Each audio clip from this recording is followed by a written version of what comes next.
โลกล่าสหรัฐก็พาเรือรบมาทะเลแดงพร้อมกับพันธมิตรเข้า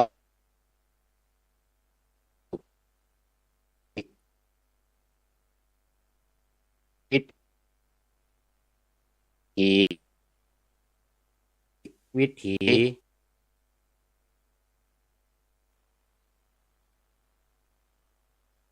ช่วยให้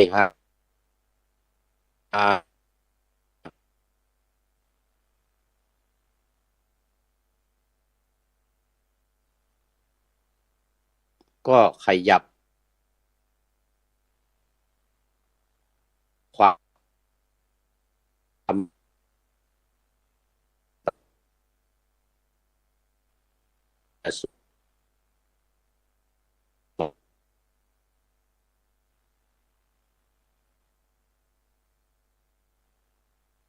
เมียนมาเยี่ยมกลุ่มอาหรับอีกหนในรอบ8 ปีดลกระชับพันธรัสเซียก็เวียนมาเยี่ยมกลุ่มอาหรับอีกหนในรอบ8 ปีดลกระชับพันธไมตรีอาจพร้อมช่วยทันทีเมื่อมีความเพลี่ยงพล้ำมาเยี่ยมซาอุอิหร่านร่วมมือด้านกิจการค้าการเมืองเอเซตราอาจจะรวมถึงสงครามมันจึงเป็นการเสี่ยงที่จะเลี่ยงสงครามลามโลกอาจเกิดสงครามตามเหตุการณ์ที่บานปลายอามาเกดดอนอาจถูกประกาศขึ้นก็ได้ใครเล่าจะเดาใจพันธมิตรอักษะกันผู้ใดใครวันใดใครเพลี่ยงพล้ำก็จะนำนิวเคลียร์นั้นมาขย่ำห้ำหั่นกันนั่นแหละอามาเกดดอนขอมวลมนุษยชาติช่วยประกาศทำคำสอนของพุทธบวรเพื่อกำจัดสงครามจรขอพระเจ้าทุกองค์โปรดจงได้ประทานพรให้ชาวโลกบวรปราศจากสงครามพันก่อนสิ้นปี66สงครามยกระดับขั้นอิสราเอลโรมรันถล่มหนักในกาซาพบอุโมงค์ยาวใหญ่ฮามาสใช้7 ตุลาเตรียมการไปเข็นฆ่าชาวยิวกว่า 1,000 คนและได้เลิกใช้แล้วฮามาสเจลหายล่องหนไม่เหลือแม่1 คนตดก็ไม่เหลือให้ดมชาวปาเลสไตน์ชีพวอดวาย 20,000 จมใต้ซากตึกทับถมอีกเป็นจำนวนมากมายทหารอิสราเอลตายเพิ่มเป็น100 กว่ารายฮามาสตายราดหลายและจะตายกันทุกคนอิสราเอลจะให้เยี่ยมซาทั้งหมดตายไม่ให้พ้นร่วมมือด้านกลุ่มฮามาสทุกคนต้องไม่เหลือเชื้อชาติเลยสงครามอาจยืดเยื้อเหลือต่อไปอีกเรื่อยๆหลายเดือนยาวไปเลยอิสราเอลยืนยันหากว่ากลุ่มฮามาสไม่สิ้นชาติตามต้องการจะไม่หยุดห้ำหั่นฆ่าฟันกันเมืองกาซามันจึงอยากจะยุติความดำริเช่นนี้หนา มันเป็นเพราะตัณหาในภพของสองฝ่ายเองการขออำนาจฤทธิเดชผู้วิเศษเดชโคตรเก่งพระเจ้าองค์สุดเจ๋งจงบันดาลให้หยุดพลันวอนขอให้การรบจงสงบจบประจันหน้ารบพุ่งต่อกันหยุดการยิงอย่างถาวรช่วยแผ่เมตตาไปคิดทั้งหลายไม่หยุดหย่อนสงครามอย่าลามจรเป็นอามาเก็ดดอนเลยรองหัวหน้าฮามาสถูกพิฆาตดังอ้างเอ่ยตามแหล่งข่าวเปิดเผยเมื่อ3 มกรานี้ อิสราเอลสังหารซอแลอันอาอูรีในเบรุตธานีเมืองหลวงของเลบานอนขยายเขตสงครามลามออกไปกว่าแต่ก่อนชาวเมืองเลบานอนต่างแค้นเคืองเป็นประมาณนั่นแหละกลุ่มฮามาสเคืองโกรธต่างคาดโทษอิสราเอลนั้นจะต้องเข้าห้ำหั่นฆ่าฟันอิสราเอลมนุษย์ขอถวายความนอบน้อมแด่องค์สมเด็จพระสัมมาสัมพุทธเจ้าขอถวายความเคารพพระมหาเถระพระเถรานุเถระเจ้าคณะพระสังฆาธิการของทั่วโลกและขออำนวยพรแด่ท่านผู้ฟังท่านผู้ชมสาธุชน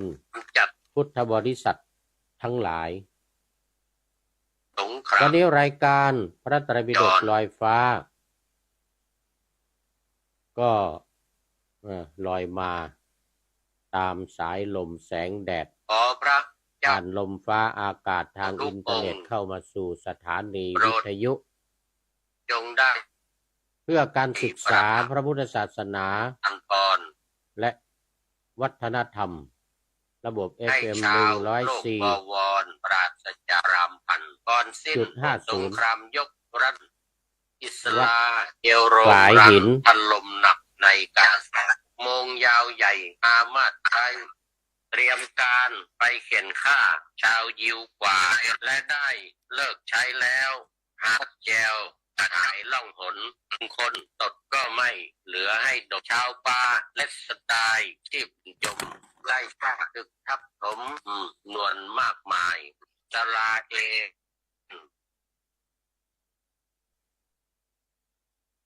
ตายเพิ่มเป็น100 กว่ารายช่วยทันตายรากหลายเริ่มกันตายทุกต้องขออภัยทางสถานีเปิดเสียงดังทางสถานีเปิดเสียงดังเข้ามาในรายการเข้ามา ต้องขออภัยโยมเพทายสุวรรณสิงหราชเข้ามาแล้วคุณโยมพนมเคารพรัตน์ครูสิริพระครูวิโรธจริยานุกูลโอ้ท่านลุงประจวบ ตุลุงประจวบพุทธิจารีโอ้ตอนนี้เป็นเลขานุการเป็นผู้ช่วยเลขานุการเจ้าคณะภาค7สาธุสาธุบรรจงเนี่ยบรรจงเกียงขุมสาธุสาธุเข้ามาหลายท่านแล้ววันนี้เข้ามาหลายท่านแล้วกำลังเริ่มต้นตอนนี้ทางสถานียาวไปเลย ทางสถานีเปิดเสียงเอ่อเปิดเสียงวิทยุครับทางสถานีขอเบาเสียงวิทยุหน่อยนะครับหากว่าเบาเสียงวิทยุหน่อย ตอนนี้กำลังไลฟ์สดแล้วก็ออกอากาศสดทางสถานีวิทยุวัดฝายหินด้วยนี่แล้วก็เป็นเวลาตรงนะ8 โมงเช้านะครับ8 นาฬิกาถึง9 นาฬิกาจะยุติ8 นาฬิกาถึง9 นาฬิกา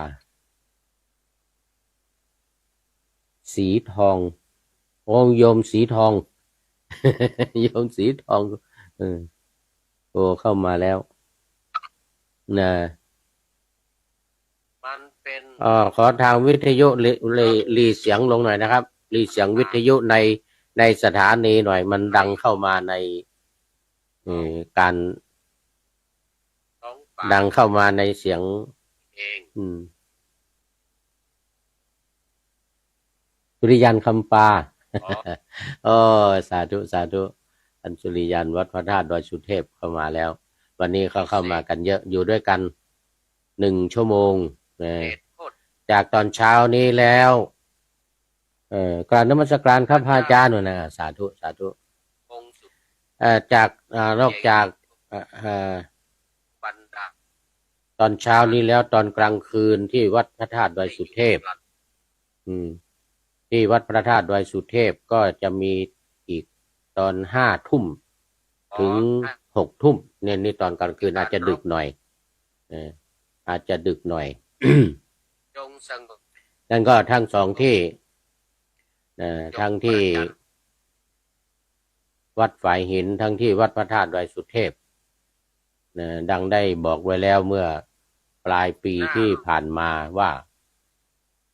ในปีใหม่นี้2567รายการก็จะเปลี่ยนมาเป็นเวลา8 นาฬิกาถึง9 นาฬิกาทุกวัน8 นาฬิกาถึง9 นาฬิกาทุกวันเหมือนกับวัดพระธาตุดอยสุเทพก็คือออกอากาศที่นี่ตอนเช้าแล้วก็ตอนกลางคืนก็นำไปออกอีกเหมือนกับในรายการของท่านผู้อำนวยการพ่อครูวันลบนามวงพรหมออกอากาศตอนเช้าแล้วก็นำไปรีไลท์ออกตอนกลางคืนอีกทีหนึ่งคุณโยมละอชายมินมาแล้วโยมละอชายมินนะตอนนี้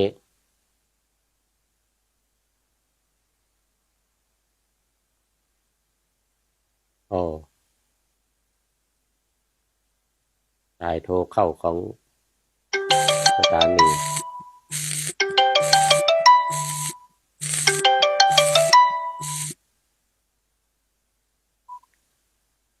ฮัลโหลอาจารย์ครับอย่าเปิดอย่าเปิดเสียงดังเนอะทางวิทยุในสถานีเสียงมันออกมารบกวนปิดไลน์ครับอ๋ออาจารย์ครับครับอาจารย์ปิดไลน์เลยครับปิดไลน์ครับผมจะลิงก์ทาง Facebook ครับจะลิงก์ทาง Facebook อ๋อครับได้ครับได้ครับ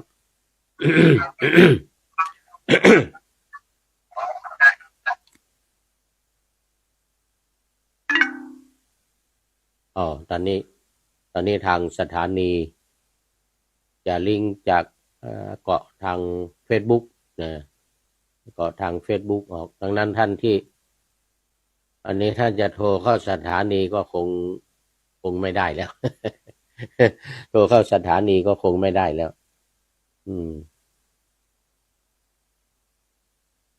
นอกจากว่าจะโทรมาทางนี้ก็ไม่ได้อีกเหมือนกันโทรมาทางนี้ก็ไม่ได้อีกเหมือนกันถ้าโทรเข้ามาแล้วเดี๋ยวทางการไลฟ์สดก็จะหยุดไลฟ์สดก็จะหยุดอีกดังนั้นก็เป็นว่า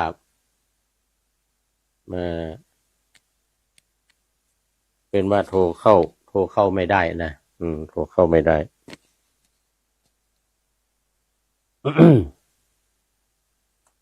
เอาวันนี้ปะหน้าธรรมาสวันนี้ปะหน้าธรรมาสนะรุนแรงไปหน่อยต้องขออภัยเนื่องจากว่าเหตุการณ์ตอนนี้กำลังสู้รบกันหนักแต่ได้ข่าวว่าทางอิสราเอลจะถอนทหารออก2-3 พันจะถอนทหารออก2-3 พัน อาจจะเป็นเพราะว่าเขาได้ฆ่าหัวหน้า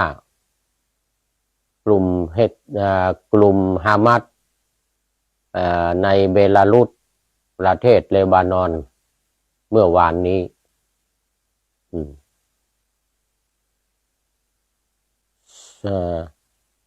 ซอเลอันอาลูลี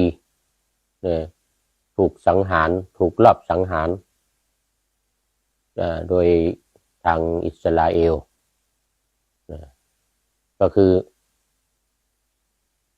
ทางกลุ่มฮามาสกล่าวนะอันนี้จริงหรือไม่จริงก็ยังทางอิสราเอลยังไม่ออกมายืนยันยังไม่ออกมารับผิดชอบว่าเป็นฝีมือ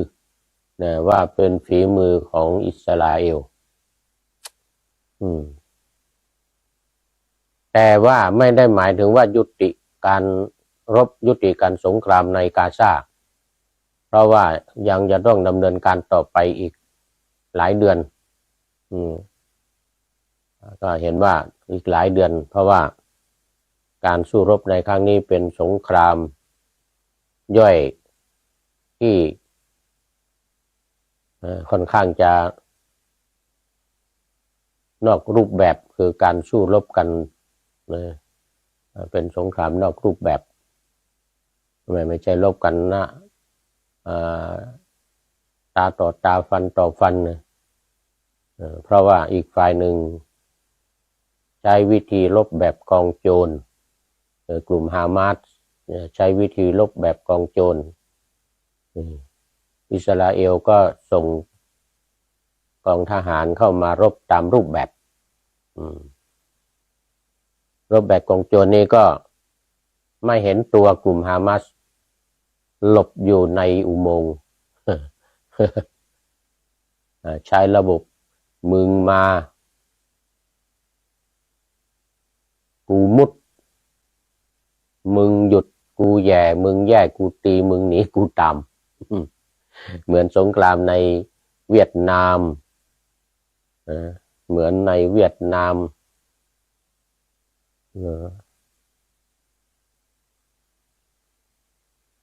เป็นต้นเหมือนในเวียดนามเป็นต้นแล้วตอนนี้ก็มีแนวรบ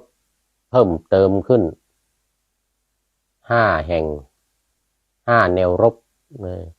คือนอกจากว่าในฉนวนกาซาแล้วก็ยังมีทางฮิซบุลลอฮ์เนี่ยชายแดนของเลบานอนแล้วก็ในทะเลแดงเพิ่มเข้ามาอีกตอนนี้ในทะเลแดงเพิ่มเข้ามาอีกแล้วก็ที่ซีเรีย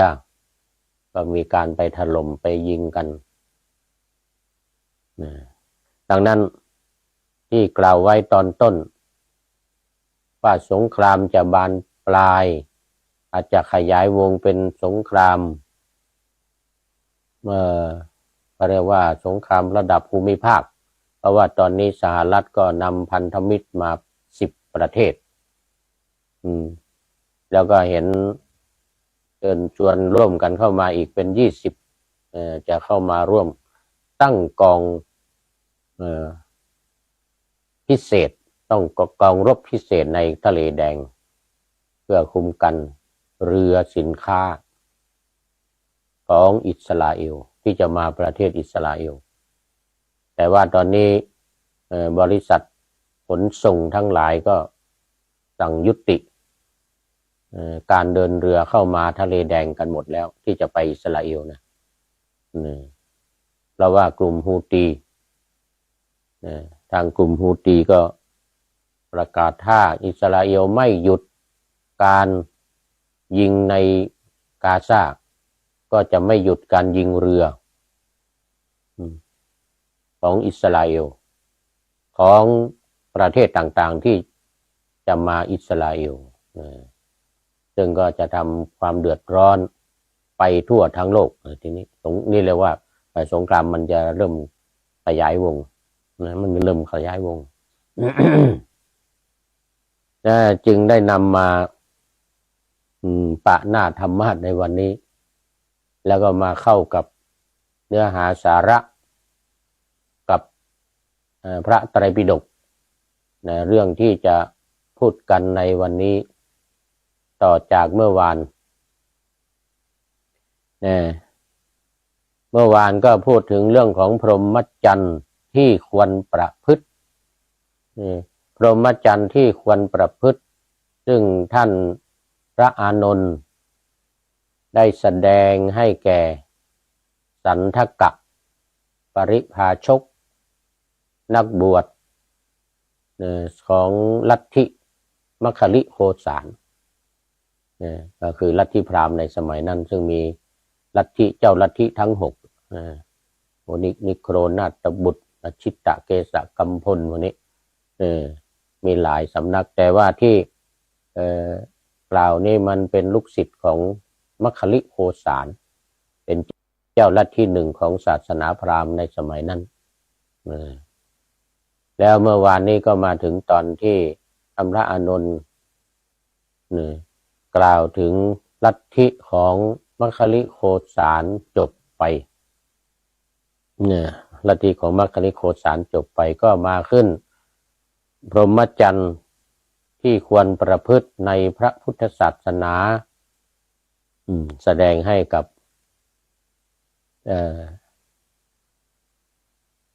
สาวกของสันทกะปริภาชกฟังก็มีเรื่องอยู่5 เรื่องที่ว่าเป็นพรหมจรรย์หรือเป็นศาสนาที่ควรจะประพฤติปฏิบัติตาม 1. การละนิวรณ์ 2. การสงัดจากกามและอกุศลธรรม 3. การบรรลุฌานของวิปัสสนา 4. การน้อมจิตไปใน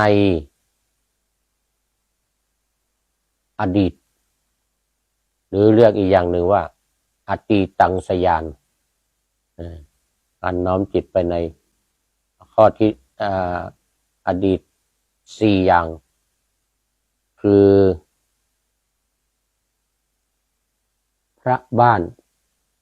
สาธุพระบ้านเข้ามาแล้วไม่ใช่พระป่า ไม่ใช่พระป่านะโยมละอชายมิน นี่พระบ้านเข้ามาละแล้วสุริยันก็พระบ้านเหมือนกันเนี่ยสุริยัน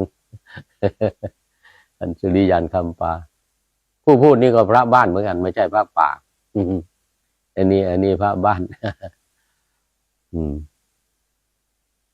นะวันนี้ก็จะได้มาต่อเรื่องของการน้อมจิตไปในปุพเพนิวาสานุสติญาณจุตูปปาตญาณแล้วก็อาสวัคคยญาณญาณทั้ง3นี้เป็นญาณที่องค์สมเด็จพระสัมมาสัมพุทธเจ้าบรรลุหรือได้ญาณเนี่ยได้ญาณทั้ง3เนี่ยในยามที่3คือตั้งแต่ตี 2ถึง 6 โมงเช้าขณะที่พระพุทธองค์ทรงบำเพ็ญบารมีค ครั้งสุดท้ายที่ประกาศว่าถ้าไม่ได้บรรลุเป็นพระไม่ได้บรรลุอนุตตรสัมมาสัมโพธิญาณคือไม่ได้บรรลุเป็นพระพุทธเจ้าเนี่ยนะก็จะไม่ลุกจากอาสนะที่ปูอยู่ใต้ต้นพระศรีมหาโพธิ์ที่ได้รับยาคามา8 กรรม ยาคา8 กรรมถือว่าเป็นอาสนะสุดยอด อาสนะที่สุดยอดไม่ใช่บัลลังก์แก้วนะเป็นยาคา8 กรรมนะที่โสธิยพราหมณ์ถวายในตอนบ่ายของวันนั้นหลังจากที่ตอนเช้าฉันภัตตาหารของนางสุชาดาเรียบร้อยแล้วก็ลอยถาดที่แม่น้ำเนรัญชลาถาดก็ลอยทวนกระแสเรียกว่าคือทวนกระแสเนี่ยไม่ได้หมายถึงกระแสน้ำนะทวนไปตามกระแสน้ำแต่ทวนทิศของน้ำทวนไปตามกระแสทวนกระแสทิศของน้ำที่ไหลไปปกติน้ำจะไหลไปทางทิศใต้น้ำจะไหลไปทางทิศใต้ไปทิศตะวันตกแต่ว่านี่น้ำมันไหลทวนกระแสก็คือมันไหลไปทางทิศเหนือแม่น้ำเนรัญชลานี่ไหลไปทางทิศเหนือต้นไทรที่นางสุชาดาถวายข้าวมัทุปายาตเรียบร้อยแล้วพระพุทธองค์ไปฉันฝั่งแม่น้ำคงคาเนี่ยเป็นฝั่งตะวันออกเป็นฝั่งตะวันออกน้ำนี่ไหลมาจากทางทิศใต้คือทางซ้ายมือทางซ้ายมือของพระพุทธเจ้าที่นั่งหันหน้าไปทางทิศตะวันตกแล้วฝั่งแม่น้ำเนรัญชลาฝั่งต้นโพเนี่ยเป็นทิศตะวันออกเป็นฝั่งทิศที่หันหน้าไปทางทิศตะวันออกดังนั้นน้ำก็ไหลจากทางเหนือ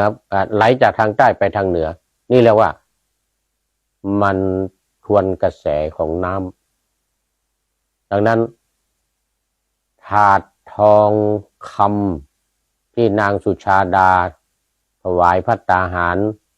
ถวายข้าวมัทุปายาตนะทางบ้านเราเรียกว่าข้าววิตูข้าวมัทุปายาตเนี่ยแปลว่าน้ำข้าวที่มีน้ำน้อยอาจจะเหมือนกับข้าวผัด ข้าวผัดเนี่ยนะแต่ว่านั่นไม่ใช่ข้าวผัดมันเป็นข้าวที่ผสมอาหารหลายอย่างผสมอาหารหลายอย่างก็มีทั้งน้ำผึ้งน้ำอ้อยมีอะไรที่มันหลายอย่างเราใส่น้ำมากไม่ได้ก็ใส่น้ำน้อยเจาะแจ๊ะเขาเรียกว่ามัทุปายาตปายาสะแปลว่ามันแปลว่าแห้งปายาสะแปลว่าน้อยแปลว่าน้ำแห้งน้ำน้อยมัทุแปลว่าน้ำผึ้งมัทุปายาตข้าวที่ผสมกันใส่น้ำผสมน้ำผึ้งผสมน้ำผึ้งแล้วก็มีถั่วมีงามีหลายๆอย่างผสมกันด้วย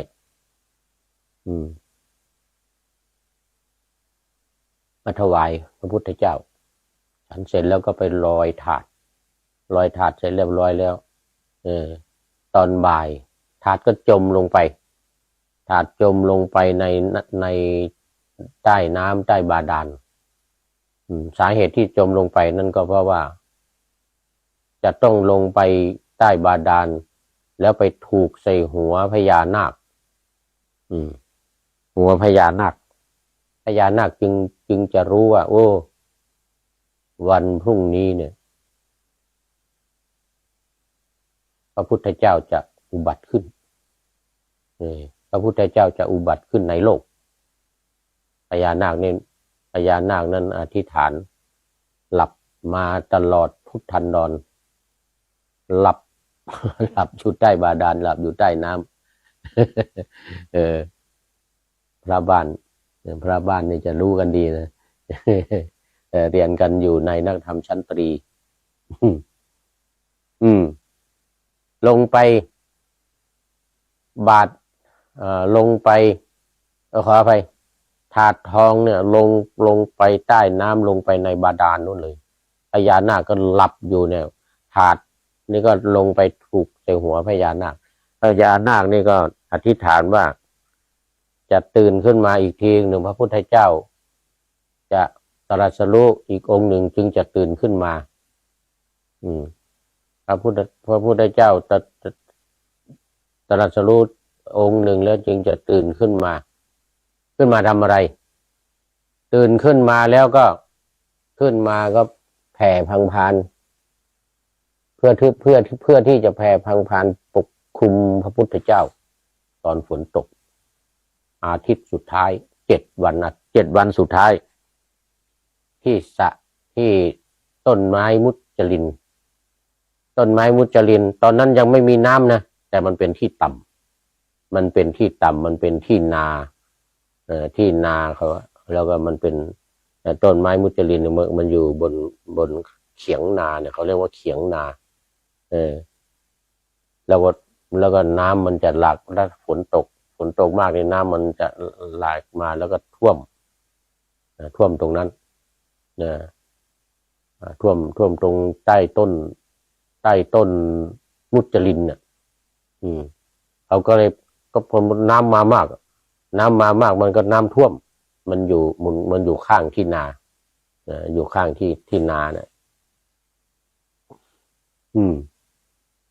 น้ำก็ท่วมมาก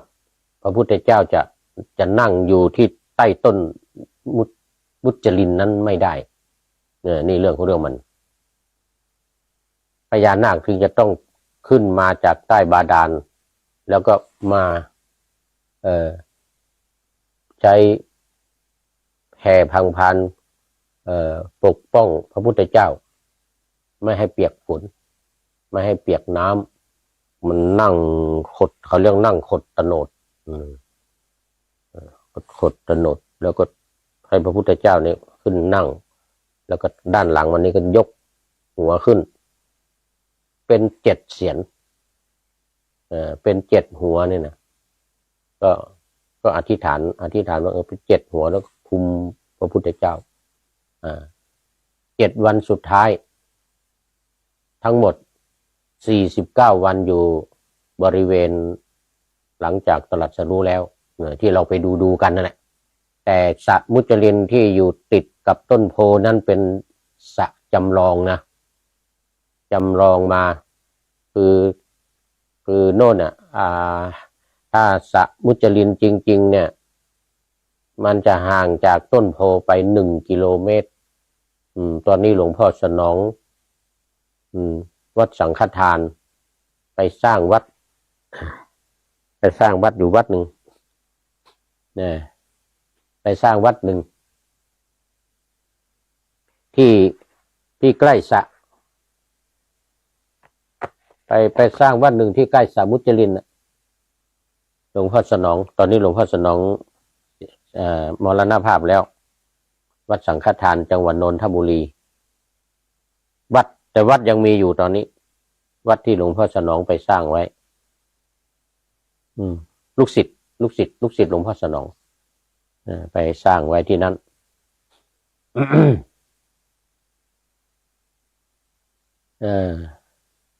เวลาเราไปเราก็จะไปเยี่ยมวัดของหลวงพ่อสนองที่สระมุจลินเนี่ยพญานาคเนี่ยอยู่ใต้บาดาล1 พุทธันดรตั้งจิตอธิษฐานไว้ว่า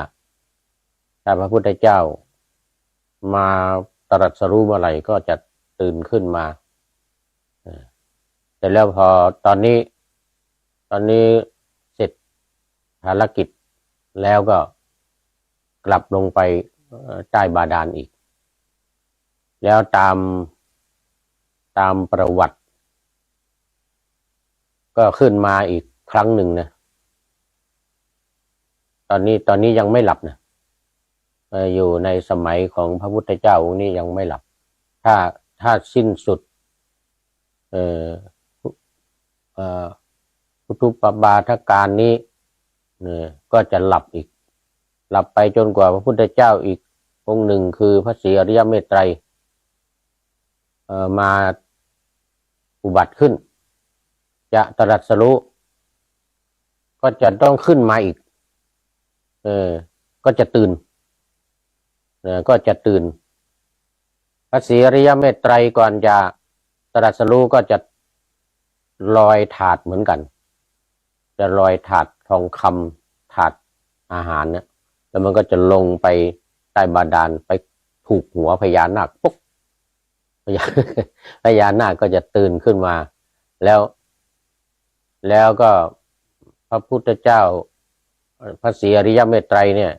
ก็จะเหมือนกับพระพุทธเจ้าเรานี่แหละตรัสรู้ธรรมก็ตรัสรู้อันเดียวกันนี่แหละคืออริยสัจธรรม4ประการนี้ก็จะแสดงปฐมเทศนาก็คือธรรมจักรกับปวัตตนสูตรเหมือนเดียวกันตอนที่ตรัสรู้แล้วก็จะอยู่ใต้ต้นไม้ที่ตรัสรู้แต่ไม่ใช่ต้นโพนะไม่ใช่ต้นปีเขาเรียกต้นปีพลิเนี่ยนะไม่ใช่ต้นโพต้นนี้เป็นต้นไม้อีกต้นหนึ่งลืมชื่อไปแล้วแล้วต้นไม้ตัวนั้นก็จะถูกเรียกว่าโพธิเหมือนกันเพราะว่าเป็นต้นไม้ที่พุทธเจ้าศรีอริยเมตไตรจะตรัสรู้จะบรรลุเป็นพระอนุตตรสัมมาสัมโพธิญาณอีกองค์หนึ่งในอนาคตต้นไม้ต้นนั้นไม่ใช่ต้นนี้ไม่ใช่ต้นเหมือนเดียวกันนี่มันเป็นอีกอย่างหนึ่งต้นหนึ่งนึกชื่อยังไม่ออกมีชื่ออยู่ที่พระพุทธเจ้าพระศรีอริยเมตไตรจะมาอุบัติขึ้นแล้วพญานาคเนี่ยที่ยังหลับอยู่ที่ตอนนี้ยังไม่หลับเนี่ยที่อยู่ใต้บาดาลเนี่ยเคยขึ้นมาที่เชตวันมาปลอมบวชทีหนึ่งตามประวัติว่าขึ้นมาปลอมบวชจนพระพุทธองค์ทรงห้ามไม่ให้สัตว์เดรัจฉานบวชเพราะว่าบวชแล้วก็บวชอยู่ไม่ได้หรอกเพราะว่าเป็นสัตว์เดรัจฉานตอนที่บวชนั้นก็คือจำแรงตัวเนรมิตให้เป็นชายหนุ่มแล้ววันใดวันหนึ่งก็เผลอหลับขาดสติก็กลายเป็นพญานาคแล้วต่อไปอีกก็อยู่ไม่ได้อีกพระพุทธองค์ตรัสว่าโอ้กลับไปจำศีลอยู่ใต้บาดาลมันจำศีลภาวนาแล้วก็มันถวายทายทานผู้มีกิเลสมาแล้ว ผู้มีกิเลสบอกกราบนมัสการขอรับเหมือนนะผู้มีกิเลสเป็นลูกกุมารทองมาแล้ว วันนี้พระบ้านก็มาผู้มีกิเลสก็มาติดตามอยู่นะติดตามเฟซอยู่ติดตามเฟซเปิดเฟซดูอยู่ของผู้มีกิเลสของพระบ้านของทุกท่านนะของทุกท่านติดตามดูอยู่อ้าวดูมาเวลาจะหมดแล้ว เดี๋ยวเวลาจะหมดยังไม่ได้พูดเดี๋ยวเรื่องนี้น้อมจิตไปในปุเพนิวาสานุสติญาณจุตูปปาตญาณและอาสวัคคยญาณปุเพนิวาสานุสติญาณเนี่ยก็คืออตีตังสยานนี่นะอตีตังสยานอันเดียวกันในญาณทั้งสามเนี่ยพูดถึงเรื่องการตรัสรู้ก็ยาวปุเพนิวาสานุสติญาณระลึกชาติในอดีตได้1 ชาติ2 10 20 100 1,000 10,000 แสนล้านโกฏโอ้โหถึง20 อสงไขย นะถึง20อสงไขยยิ่งด้วยกำไรแสนกับนึกไปถึงชาติโน้นเลยชาติที่เริ่มแรกอสงไขยแรก20อสงไขยนะและอสงไขยนี่ก็นับไม่ได้นะเมื่อวันก่อนนี่ได้ไปอ่านนะพระไตรปิฎกเล่มไม่ใช่เล่มนี้ว่ามีอีกคติหนึ่งนะผู้มีกิเลส มีอีกคติหนึ่งที่เราทราบมาในพระไตรปิฎกเหมือนกันเนี่ยก็ว่ามีหินก้อนหนึ่งสูง1 โยชน์กว้าง1 โยชน์เนี่ยนะสูง1,000 วา กว้าง1,000 วาเนี่ยแล้วก็100 ปีของเทวดาเนี่ยเอาผ้าบางๆมาลาดเนี่ยทีหนึ่ง จนก้อนหินเนี่ยมันกร่อนมันคร่ำลงไปกร่อนลงไปถึงแผ่นดินเลยถึงแผ่นดินเสมอกับแผ่นดินนั่น1 กับขออภัย1อสงไขย1อสงไขยเพราะเราจะมานับ1 ปี 2 ปี 3 ปีมันนับไม่ได้มันเยอะเกินไปมา1อสงไขยแล้วอีกอย่างหนึ่งที่ว่ามีหลุมกว้าง 1,000 วาลึกลงไป 1,000 วา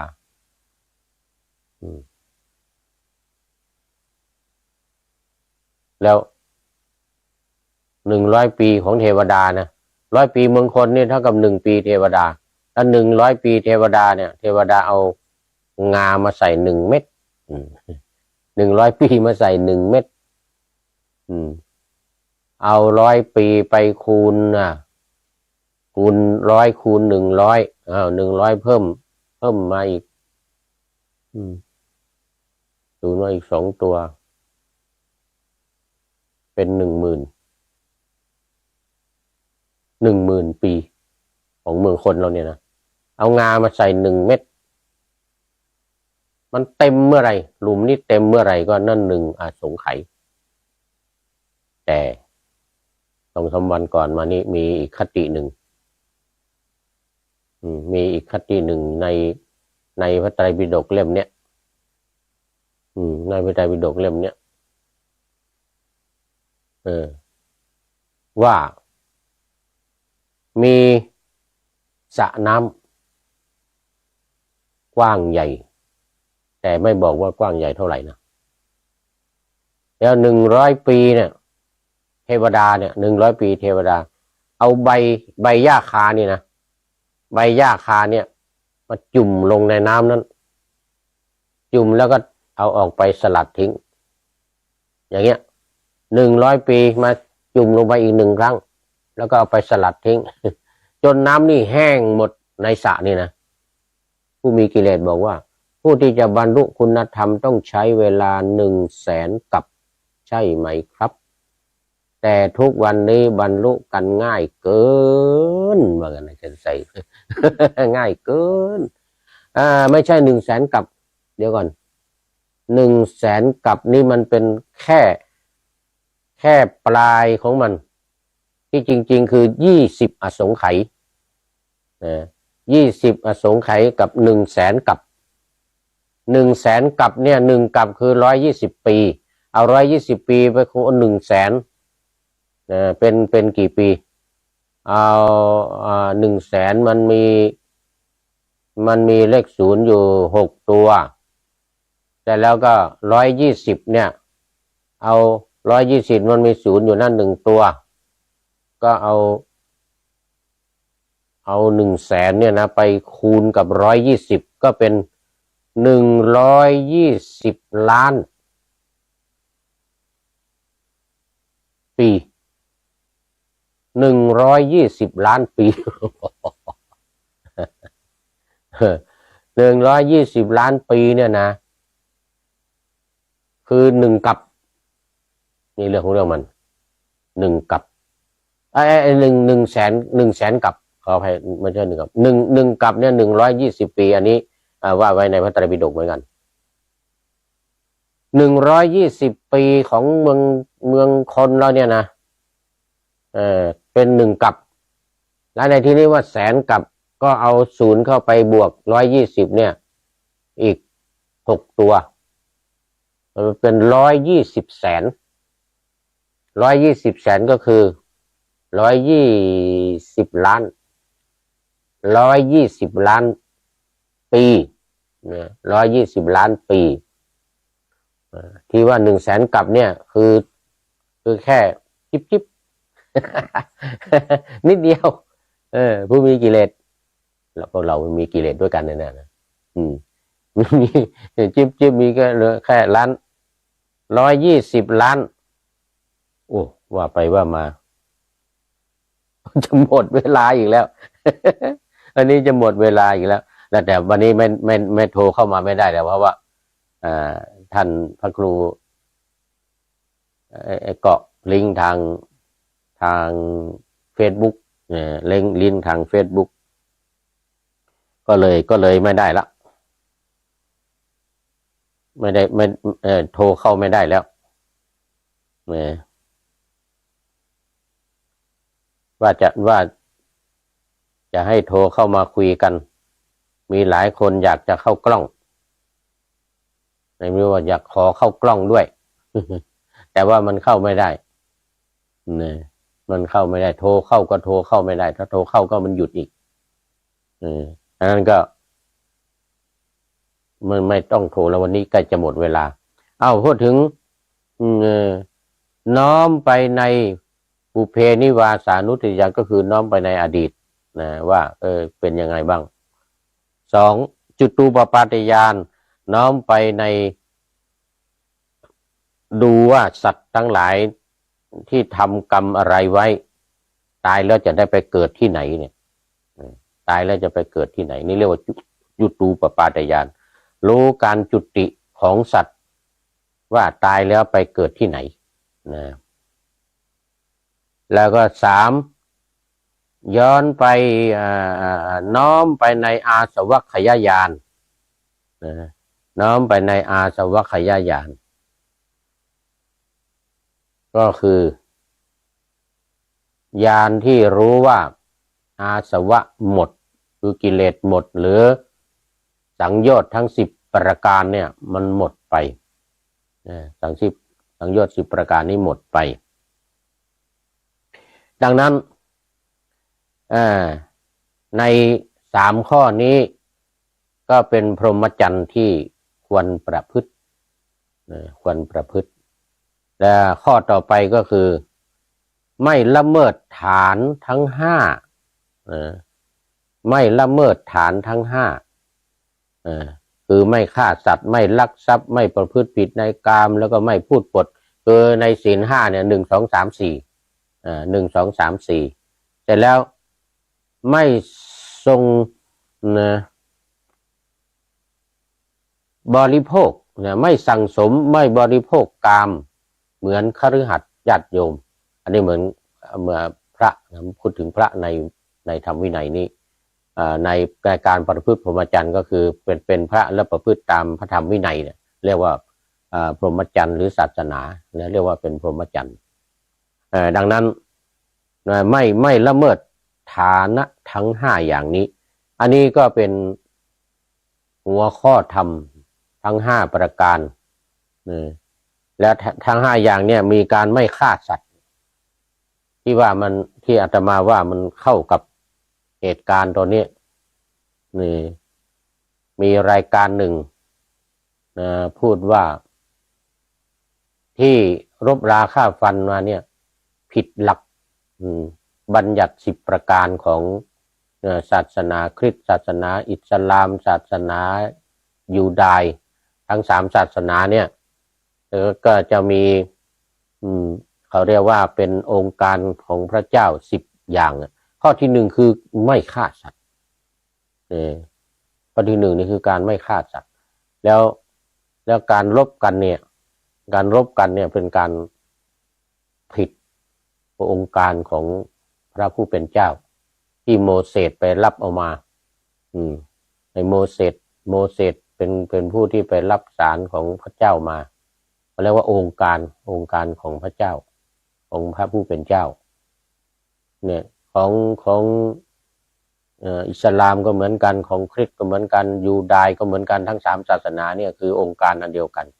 เขาเรียกบัญญัติ10ประการโน่นโมเสสไปเอามาจากพระเจ้าขึ้นไปบนหลังเขาท่านนบีโมฮัมหมัดนะ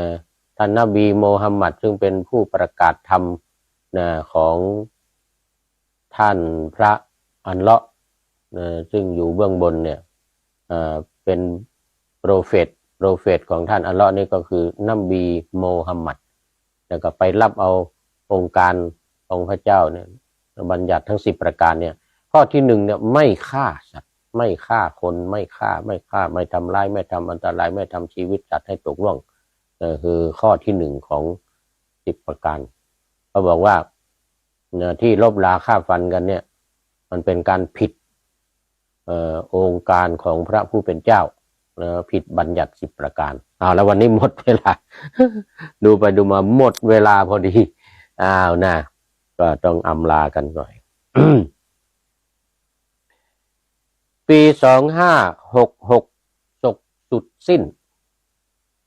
ทุกชีวินจงสิ้นภาระทั้งหลายจงพ้นทุกข์สุขสันต์พลันสบายทั้งใจกายจงปลอดโปร่งโล่งอุราวันนี้เป็นวันพระ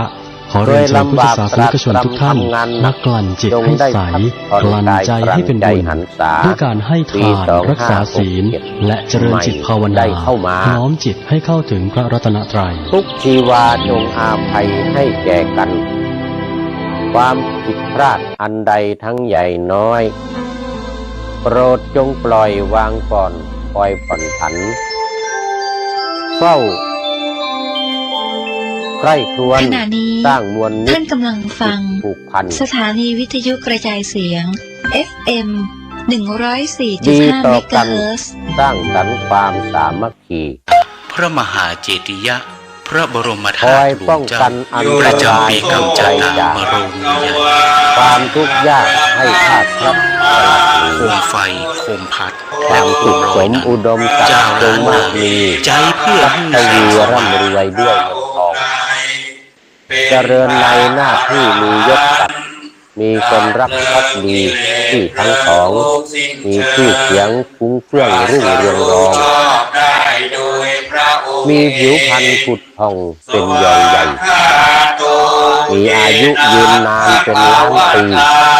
มีกำลังวังชาดีสีสดใสมีไหวพริบปฏิภาณเพื่อการไวคนของไทยทั่วไทยกันทุกท่านเถิดผู้มีผู้มีจิตเข้าสู่คนไทยเจริญ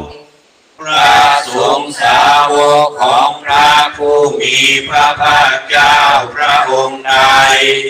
ปฏิบัติดีแล้วธัมมายังภควตังสัทธัมมังสัทสังฆังอิเมหิสักการเรหิยะทารามังอโรปิเตหิอาทิปูชยามาข้าพเจ้าทั้งหลายขอบูชาอย่างยิ่งซึ่งพระผู้มีพระภาคเจ้าพระองค์นั้นพร้อมทั้งพระธรรมและพระสงฆ์ด้วยเครื่องสักการะทั้งหลายเหล่านี้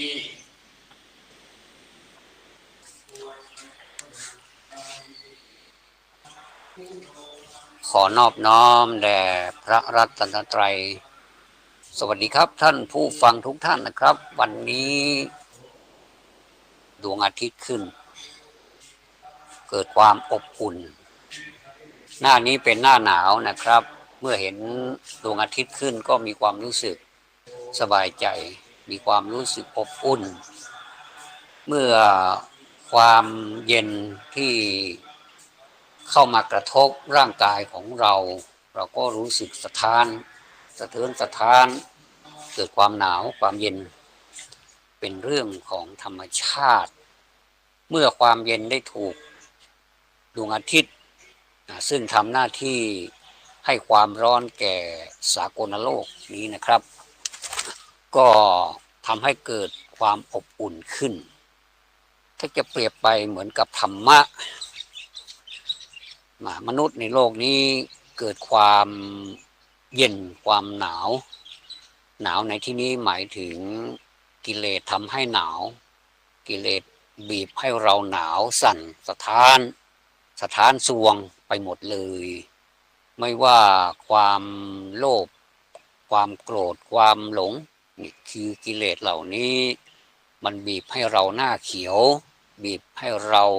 ยอมจำนนต่อมันและความเป็นจริงมนุษย์ส่วนใหญ่ก็ยอมจำนนต่อมันทั้งที่มนุษย์บอกว่าเราไม่อยากจะเห็นเราไม่อยากจะเห็นเราไม่อยากจะเป็นคนโกรธเราไม่อยากจะเป็นคนโลภโมโทสันเราไม่อยากจะเป็นคนหลงแต่จนแล้วจนรอดมนุษย์ก็ยังเป็นคนที่มีความโลภความโกรธความหลงเข้ามาอยู่ในใจอยู่เป็นนิดเนืองทุกวันไม่เว้นแม้กระทั่งเวลาฝันก็ยังมีเกิดความโลภความโกรธความหลงอยู่อันนี้เป็นความจริงอันนี้เป็นเรื่องของสัจธรรมว่ามนุษย์มีอย่างนี้จริงๆนะครับผมก็ไม่ได้ซ้ำเติมใครทั้งนั้นแม้แต่ตัวผู้พูดเองก็ตามนะครับก็ถูกความโลภความโกรธความหลงเหล่านี้บีบคั้นอยู่ทุกวันเหมือนกันแต่เดชะบุญนะครับเรามีสิ่งที่ยังพอแก้ไขถ้าเราแบบแก้ไขไปวันๆก็จะได้ไปวันๆนะแล้วก็ถ้าเรามีโครงการที่จะแก้ไขไปมากกว่านั้นให้นานๆก็จะได้ตามนั้นนะครับทำน้อยได้น้อยทำมากได้มากไม่ทำก็ไม่ได้คำว่าทำนี้ในที่นี้ก็หมายถึงการทำตัวเองให้พ้นจากสิ่งเหล่านี้นะครับเรายอมรับอยู่ว่าเราไม่สามารถที่จะพ้นจากสิ่งเหล่านี้ไปได้ตราบใดที่เรายังอยู่ในโลกนี้นะครับก็พื้นฐานนะครับในพระพุทธศาสนาพระพุทธเจ้าท่านทรงสอนไว้โดยย่อๆก็มีอยู่3ประการนั่นเองนะครับก็คือศีลสมาธิและปัญญานะครับศีลสมาธิและปัญญาเป็นพื้นฐานเป็นสตราวุธเป็นธรรมาวุธที่จะต่อสู้สิ่งเหล่านั้นนะครับที่มันเข้ามารบกวนจิตใจของเรารบกวนความเป็นอยู่รบกวนความเป็นมนุษย์เราทุกรูปแบบพระพุทธเจ้าท่านก็ผลิตอาวุธออกมาทุกรูปแบบเหมือนกันบางทีก็เป็นสิ่งที่เป็นคล้ายๆกับว่าเป็นการป้องกันไว้ก่อนบางอย่างก็เป็นการตามรักษาบางอย่างก็จะเป็นการป้องกันพระพุทธเจ้ามีโอสถหรือยาที่ป้องกันเช่นพระภิกษุสามเณรบรรพชิตที่จะเข้าไปบรรพชาอุปสมบทจะต้องมีเครื่องป้องกันไว้ก่อนเครื่องป้องกันเป็นเพศที่ไม่ยุ่งหรือว่าไม่เกี่ยวข้องหรือว่าไม่ดำเนินกิจกรรมเหมือนกับชาวโลกแล้วเนี่ยกับชาวบ้านแล้วเนี่ยพระพุทธเจ้าท่านก็จะป้องกันไว้ด้วยสิกขาบทที่ไม่เหมือนกับชาวบ้านครับสิกขาบทของชาวบ้านนี่ก็คือมีแค่5และก็8เท่านั้นเองนะครับแต่ว่าถ้าเป็นของบรรพชิตสามเณรก็เป็น10แล้วก็เป็นพระภิกษุก็227ภิกษุณียิ่งเยอะขึ้นไปอีกนะครับอันนี้เป็นเครื่องป้องกันไว้ก่อนแล้วก็สำหรับการรักษาก็จะมีโอสถที่รักษาอยู่อีกหลายขนาดที่เราพึงศึกษาและก็ควรศึกษาและต้องศึกษาอย่างยิ่งเลยนะครับสำหรับผู้ที่ศึกษาเรื่องธรรมะมีคนมาพูดกับผม อยู่หลายคนเหมือนกันว่าก็มาเรียนเป็นเพื่อนเป็นนักศึกษาด้วยกันนะครับมาเรียนท่านพูดว่าอย่างไรท่านพูดว่ามาเรียนเนี่ย ไม่รู้เรื่องอะไรเลยผมก็บอกว่าผมก็เหมือนกันผมก็ไม่รู้เรื่องเขาก็บอกว่าผมนี่ยังได้เปรียบตรงที่ว่ายังรู้ศัพท์แสงของภาษาผมก็เลยแนะนำไปว่าเราควรจะรู้ไว้เหมือนกันเพราะว่าในหลักการของพระพุทธเจ้าในหลักการของศาสนานั้นส่วนใหญ่แล้วจะใช้เป็นภาษาบาลีภาษาบาลีจึงเป็นภาษาที่เราควรจะศึกษาอย่างน้อยที่สุดนะครับเวลาใครพูดมาเป็นภาษาบาลีเราก็สามารถที่จะแปลออกให้ความหมายอย่างถูกต้องได้พอสมควรนะครับเอาอย่างนี้ไหมเราก็เรียนไปวันละศัพท์2 ศัพท์สิมันน่าจะได้นะผมว่ามันอยู่ที่ความพยายามนะครับความพยายามภาษาบาลีเรียกว่าวิริยินทรีย์คืออินทรีย์ที่มากไปด้วยความพยายามอินทรีย์ของเราเนี่ยเป็นอินทรีย์5เนี่ยนะครับมันจะประกอบไปด้วยศรัทธา